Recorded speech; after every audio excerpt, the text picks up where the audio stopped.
may nag-text sa akin na sinasabi na batchat daw. Kaya minarapat ko na gumawa uli ng video para ipakita ko sa inyo kung ano ba ang tirang batchat diyan.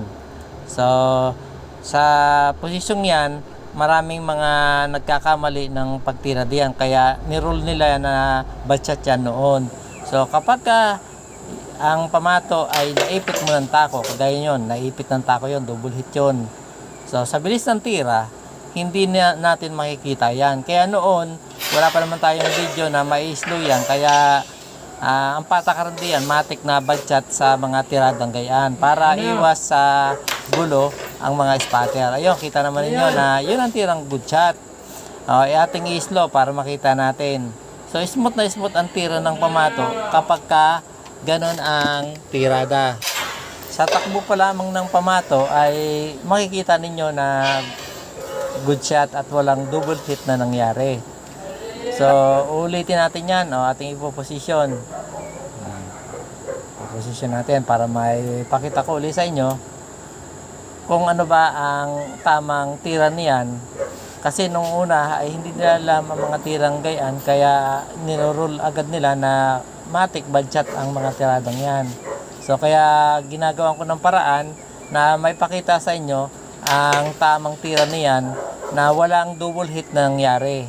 So, tingnan natin sa slow. O yan, dahan-dahan nating pinaplangkitahan.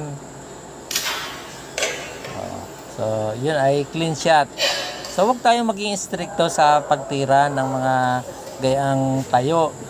Paano unlad ang ating laro kung gayaan ang ating sasabihin na batchat, kagaya nito. So, sa tiradang ito, batchat din uli ang tira diyan. So, pinapakita ko sa inyo kung anong mga tiradang batchat.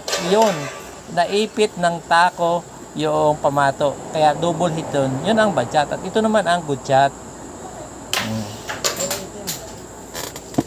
So, kita ninyo ang pagkakaiba ng tirada ng marunong tumira.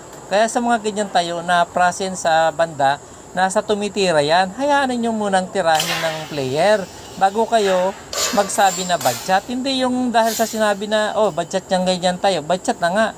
Paano uunlad ang ating laro? Lagi nating ibabatchatin, hindi pa nga ninyo nakikita kung paano tinira, batchat na. So, kaya sa mga players at sa mga spotter diyan, kapag nakaka-encounter kayo ng mga tayo at tirada, so, tingnan niyo muna kung yan ay pros and dis. At kung pros yan, ay di pwedeng mag-chat. Pero kung yan ay kawang, matik na mababatchat yun.